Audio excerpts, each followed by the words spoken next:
Welcome to my complete trading boot camp here on YouTube. So in this video series, we're going to be going over from the very beginning of your trading journey. So from understanding absolutely nothing to getting to a point where you understand the markets just like I do. I'm going to put my entire understanding of price action, my entire understanding of trading, my entire understanding of everything into this series. So hopefully you guys enjoy. It's going to be completely free 100% of the way through. And there's going to be daily uploads until it is done. So with that being said, like this video, share it. And one more thing before we get into it, go ahead and join the Discord down in the description. I'm going to be running this for, it's probably going to be like 20 to 30 episodes. If you're watching this as it's coming out, in the Discord is where I'm going to notify you when the videos are coming out. So without further ado, let's get into it. The very first video and what is to become the legendary, hopefully it's legendary. I think a lot of people will get a lot of value out of this for free trading bootcamp. All right, so prerequisites of the basics is that you need to know how to use TradingView. Okay, that's going to be the only prerequisite. That's it. If you don't know how to use TradingView, go look it up. You need to know how to use TradingView. If you do know how to use TradingView, then you are good. So these absolute basics are going to be a repeat for a lot of people, but if you're starting from zero, this is the foundation that you need to start at. So this is a market. When you pull up TradingView and you look at the charts, you're going to see something along the lines of this. Your candles might be red and green. Mine are white and blue. But overall, this is a market. A market is just a particular asset. It could be a stock. It could be a currency pair. It could be something like this, which is the NASDAQ, which is a stock index.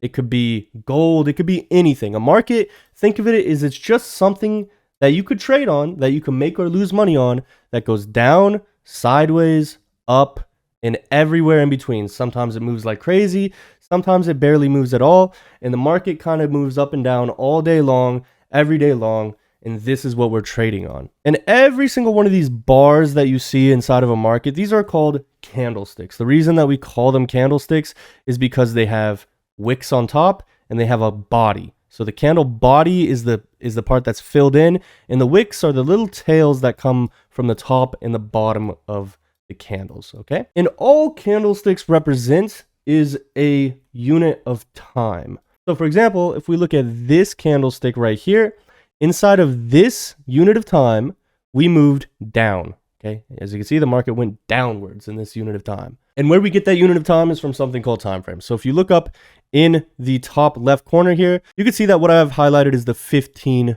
minute. So what that means is every single one of these candlesticks represents 15 minutes of time. So inside of this candle that we just pointed out, that moved down. That means inside that 15-minute window of time, we moved downwards.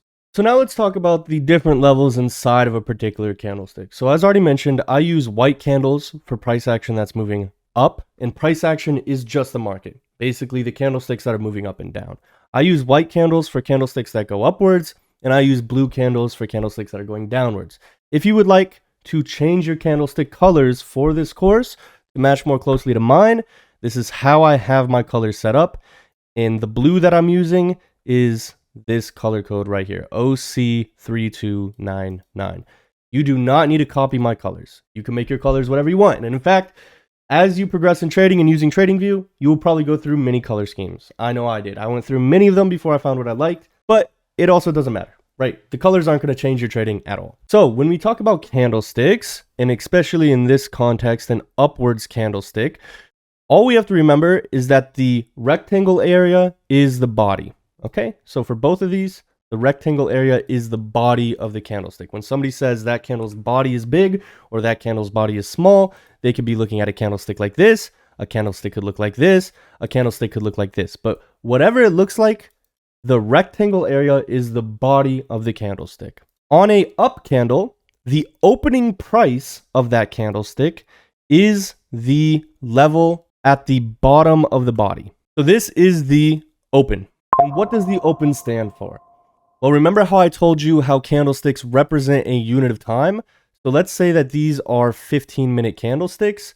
The opening price just represents the opening price. So the first second, the first tick inside of that 15-minute window of time, or whatever time frame you have selected. If you're looking at a monthly candlestick, that opening price represents the first price traded in that monthly unit of time. And then the top level of the body is something very similar. It is the closing price of that unit of time. So this is going to be the close. So this is just wherever price closed in that unit of time. That's it. The very topmost point is going to be the wick. This is going to be the highest that price traded in that time. And then the lower wick is going to be the lowest that price traded in that unit of time. And then with a down candle, it's just the same almost. So the highest point is still the highest point that it traded in that time window. The lowest point or the lowest wick is just the lowest point that it traded in that time window. The only thing different is that in this case, the top of the body is going to be the opening price for that time frame, and the lower body is going to be the closing price for that time frame. So now that we kind of understand how candlesticks work, we could go back to this section of price and look at it in terms of candlesticks, right? So all these are up candles, so that means price opened here, closed here. And you'll notice how wherever price closes, that's where the next one always opens at, with some exceptions called gaps, which we'll talk about in a little bit of a future video. But basically, as long as price is going up and closing near the highs, that's where the next candle is going to open. It's going to close near the highs over and over again until price moves up for a final time. And then you get a down candle, which moves down, and then it starts to open and close downwards. So as you can see, price and candlesticks are the same thing. Candlesticks are just showing a unit of time. If I switch over to a daily candlestick, this is just what the daily unit of time looks like. So if I mark the opening price of this down close candle, so that's where this candle opened. If I mark the closing price, if I mark the highest price, and if I mark the lowest price, and then we drop down to a lower time frame, what you'll see is that this is where price opened at. Okay, this is exactly what we showed in that example. This is where price opened at. It went up to form the highest point. It fell all the way down to form the lowest point, and it also closed right here too. So in this candlestick, it actually closed on its lowest point. But as you can see, now that we're looking at that daily candlestick on a lower time frame, we can see the inside of that candlestick. So you have to understand candlesticks and the anatomy of candlesticks progress, but they're fairly simple. In TLDR, you have an open, low, high, and a close. Up candles go up. I look at them as white candles. Down candles go down. I look at them as dark blue candles. And there you go. There's nothing else to know about candlesticks. But this video is not over because I want you to understand the market a little bit more before we get on to more advanced teachings in future videos. So now let's talk about what is a swing high and a swing low. So when traders say the words swing high and swing low, very easily you could see them on charts, okay? They're just swing points where the market swings in a different direction. Or you could think of them as turning points. Traders call them swing highs and swing lows and swing points. To me, a more intuitive way to talk about them is turning points. But if you want to talk to traders, you got to use trader lingo. And trader lingo is that they're swing highs and swing lows. So what I circle here is going to be swing highs and swing lows. So you have a swing high here, or a turning point where the market starts moving down. We have a swing low here, or a turning point where the market starts moving up. We have a swing high here, a swing low here, a swing high here, a swing low here, etc., etc., etc. So it's just the turning points at the wicks. So where the market rolls over, where the market turns into a different direction. Now, these might not seem very useful for you now, but it's important to learn how to identify them because they're going to come up with everything going into the future. Swing highs and swing lows are the foundational parts to things like liquidity and will pop up almost everywhere during your trading journey. So the more technical way to define swing highs and lows is it's a 3-candle pattern. So if you look at the tops and the bottoms of every move, you'll notice that a top and the bottom of a move cannot form outside of a 3-candle pattern. So what do I mean by that? Let's look at the very top of this move right here. That we would call a swing high. Why is it a swing high? It's a swing high because this candle's high and this candle's high are lower than the middle one. That's it. That's the only thing that defines a swing high. With that being said, that also means that this candle's a swing high. Why? Why is it this candle that's a swing high? Well, it's very simple because this candle, both of the candles next to its highs are lower than the middle candle's high. Same thing with a swing low. You have a swing low right here. Why is it a swing low? Because both candles next to it, lows are higher than the swing low. Basically, it's just a point. Okay? If you find points in the market, you know where swing highs and swing lows are. It's very easy. It's very simple. This is the most basic thing to identify, and hopefully you're already getting a feel for it. You're seeing swing highs and swing lows absolutely everywhere. They are absolutely everywhere. If you're looking for them on your charts and you're like, wow, there's like 100,000 of these things, you're right. There's 100,000 of them. They appear everywhere all the time. The more important ones are going to be the ones that lead to bigger movements away. So like you see how this one up here leads to a bigger movement away. This one up here leads to a bigger movement away. This one down here leads to a bigger movement away. These are going to be the most important and relevant swing highs and swing lows in a market, but everywhere in between, everywhere there's going to be swing highs and lows. That's because the market is fractal, and the fractalness of the market is something that we'll touch on in a different video. All right, now that we know about the market a little bit, we know what swing highs and swing lows are, we know what candlesticks are, and we know kind of that the market moves up and down all the time. We need to be able to define the different states a market could be in. The market can either be trending higher, so basically just going higher. The market can be trending lower, basically going lower, or the market could be going sideways, which traders call range-bound conditions. The way to tell if a market is going higher is very simple. A trending upwards market typically looks like this. Basically, as long as we're making higher highs and higher lows, okay, and then a higher high and a higher low, and then a higher high and a higher low, we are trending in a market. Basically, if a market is breaking through highs, but not breaking through lows, you see how when it came down here, it did not break that low? Okay, but it's still breaking through highs, but when it came down, it didn't break that low. That means the market is trending upwards. And as you would guess, the second the market starts breaking lows and not being able to break highs, and then breaking lows, not breaking highs, breaking lows, we call this a downwards trending market.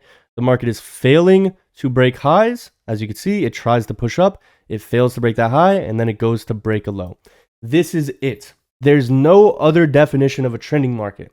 This is all a trending market is. A trending market going upwards is when you're breaking highs and you're not breaking lows. A trending market going downwards is when you're breaking lows and you are not breaking highs. But what if I told you that about 80% of the time, the market is not trending? It's not going higher and it's not going lower. 80% of the time, the market looks something like this, where it's kind of just going sideways, where maybe it starts to look like it's trending right off the rip, but then it breaks lows immediately after, and then it starts breaking highs, and then it starts breaking lows and highs. And yes, this is a tiny uptrend within this section. This is a tiny downtrend within this section. This is a tiny uptrend within this section. But overall, when we look at price action in this section that we're looking at right now, this is a sideways market. That means the market's not really making its mind up. And we'll talk about that a little bit more in a future video, but just to make this a very simple video to understand and grasp as the first video in this boot camp, this is what you need to understand. The market is going sideways, it's not making its mind up, and it's breaking highs and it's breaking lows. Over and over and over, back and forth, back and forth, back and forth. This is a sideways market. This is what a market calls range-bound conditions. It's bound to a range of price. And generally, in range-bound conditions, the market's going to stay in the range. So what do I mean by that? If you identify a ranging market, looks like this, for example, where it's kind of ranging in this section of price, usually near the top of that, it's going to fall down to the bottom of it. Near the bottom, it's going to trade back up to the top and then to the middle, etc. It's going to stay within this range of price as the market keeps going. It's range-bound conditions. And the market alternates between range-bound and trending conditions, and that's all it does. So for the majority time, 80% of the market, it is going to be range-bound. So you're going to go sideways like this, and then eventually this range is going to break either up or down. Let's say it breaks up. Then you have a trending market for a while. Okay, and usually trends last a shorter amount of time than ranges. However, there is some cases, so don't take that to heart. That's just a generality. And then once price has gone high enough, maybe it hits a level, maybe it's completed a target. But for this video, just to keep it simple, price has found the level that it wants to be at. It's going to go back to ranging, up and down and up and down and up and down. Until what? Until it breaks one direction. Let's say it breaks down this one time. Now we have a trending market until price finds the level that it wants to be at, and then it's going to go range bound over and over and over again. So if a market is range bound, you can expect a expansion to come after that range bound market. If a market is trending, you can expect a range bound section of price action to come after it. So this kind of forms the very, very foundational pieces of a bias, a directional bias of understanding what the market's likely to do next. If you're looking at a market that's very range bound or in the middle of a range, you can expect that this range is going to continue, and at the end of that range, it's either going to break up out of the range or break down out of the range. And when that happens, the market's going to go into a trend. Or you could look at a market that's either starting a trend, i.e. it just broke out of a range, or in the middle of a trend. And if you see a market that's trending, you could be assured that once this trend is finished, you're probably going to go into a range-bound condition. That range-bound market could last for 5 minutes or 5 years. That trend could last for 5 minutes or 5 years. Typically, it depends on the time frame you're looking at price through. But let's see that in action. So as you can see, we have a range-bound market up here. It's going sideways. It's breaking highs and lows and highs and lows. And what does that lead to? It leads to a trend, a downtrend right here. And once that downtrend happens, we have another relatively sideways market here, which leads to a trend, a relatively small uptrend.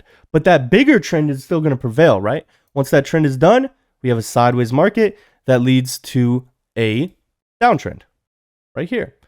And then the market goes sideways here, right? It's breaking highs and lows in this range, and it goes from a range-bound market to a trending market.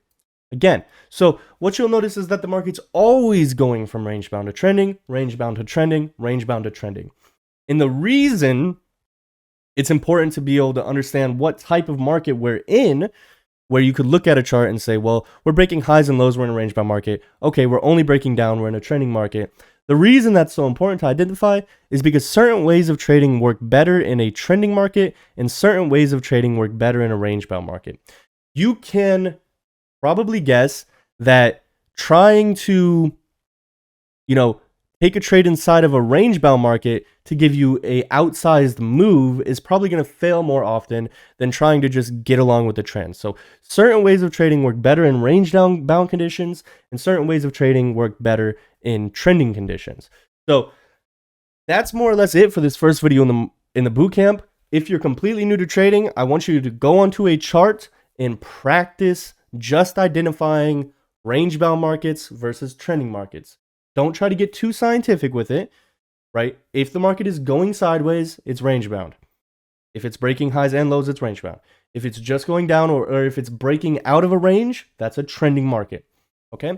So go into the market, practice identifying range-bound and trending conditions, practice going through time frames, starting to understand what time frames are. Some homework for people that like that sort of stuff is just learn more about candlesticks, learn more about the asset classes themselves, maybe learn about why price moves, maybe start to think in your head, what asset do I even want to trade? I personally trade NASDAQ, I trade Forex, I trade cryptocurrency, and just start to understand the market a little bit more. Don't dive too far into technical analysis yet. I promise this bootcamp is going to go through everything. I promise that this bootcamp is going to go through every single thing I know, and by the end of it, you're going to be looking at these charts like a professional. You're going to know when these trends are going to stop, you're going to know where they're going to stop, and you're going to know how to take advantage of them to capitalize and hopefully make money. With that being said, join up the Discord. If you have any questions, join the Discord, and I'll see you tomorrow for the next episode of the Trading Bootcamp.